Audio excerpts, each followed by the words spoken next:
Today we're checking out the new Moto G Power 2025. This one has some nice upgrades over the Moto G 2025, which we just looked at. I paid $299 for this one, so about $100 more than the regular Moto G, but I'll leave a link down below with current pricing and more information.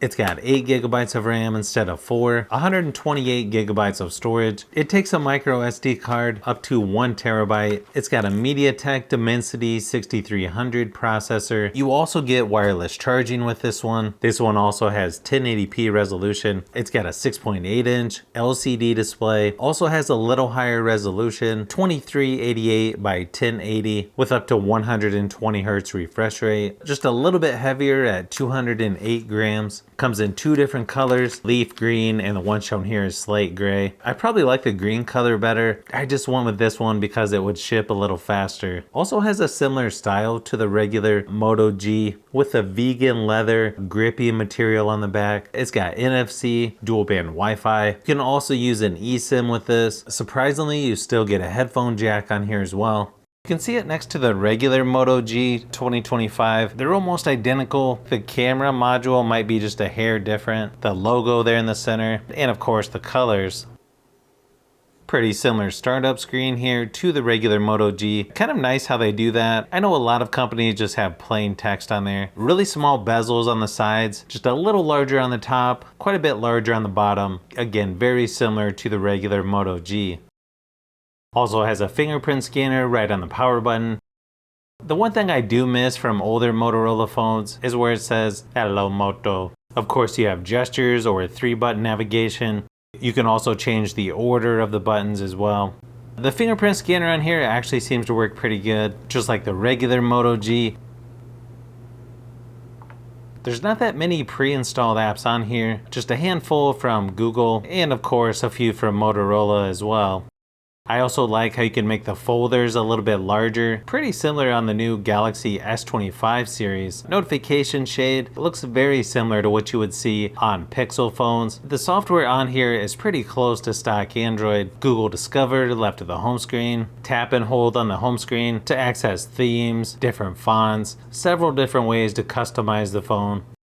You can also choose between 60 or 120 Hz refresh rate, or just leave it on auto to switch back and forth automatically. Looks like it's using about 20 gigabytes of the 128 available. You also have quite a few gestures on here as well, as expected from Motorola. You can also use sidebar on here, which is very similar to the Edge panel on Samsung phones, where you can add shortcuts to pretty much any app over on the side. Comes with Android 15. I believe it gets 2 years of software updates, 3 years of security updates, just like the Moto G 2025. I think the screen quality on here is actually a little better than you would expect, considering the price of this phone. Definitely looks pretty good in person, considering the specs. Nice thing is this is Widevine L1, which is good for streaming apps like Netflix. You can also go up to 1440p resolution for YouTube videos. I thought the resolution might be a little higher on this one, but no, it's the same as the regular Moto G 2025. If you look at the Geekbench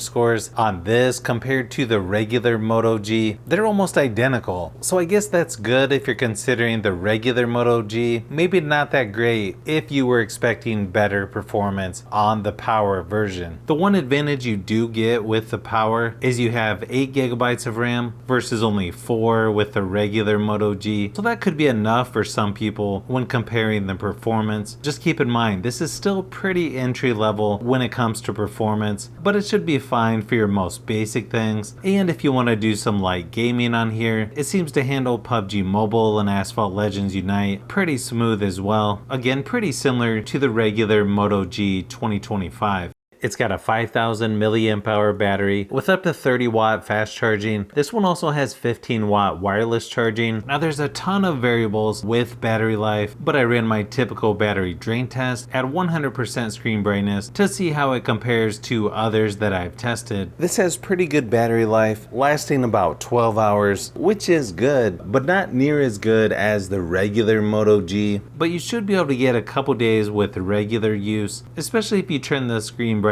down. As far as the speakers go, I think it actually sounds pretty good in person. Probably going to be loud enough for most people. It seems pretty similar to the regular Moto G as well. Here's a quick sample just to give you an idea of how it sounds.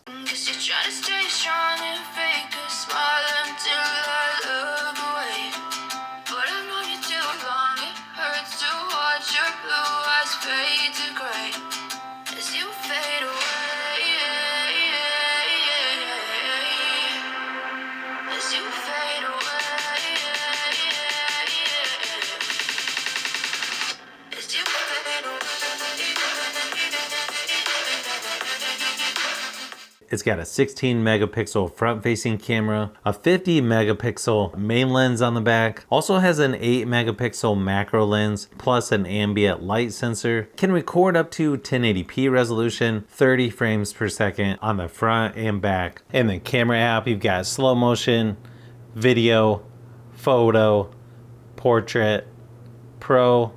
Under more, you've got scan, night vision, panorama, photo booth, tilt shift, time-lapse, and dual capture. Definitely not the fastest shutter speed out there, but as long as you're patient, I think you can get pretty good results from this phone. Here's a few quick samples of photo and video, just to give you an idea of what to expect from the Moto G Power 2025.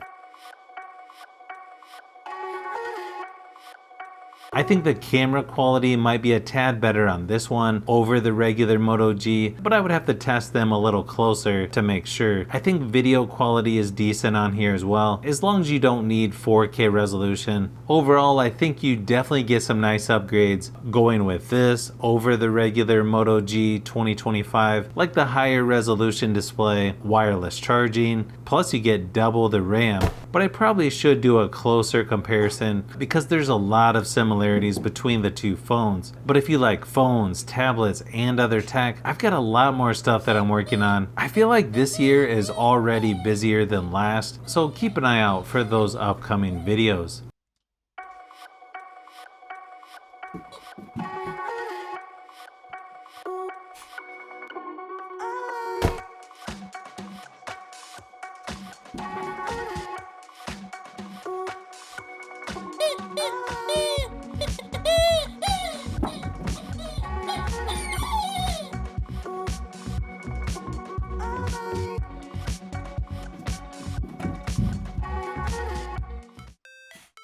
So if you've made it this far into the video, you may want to say thanks by subscribing, and don't forget to give a thumbs up if this video was helpful. This is Brian from Fishbee Productions. Thanks for watching, and I'll see you on the next one.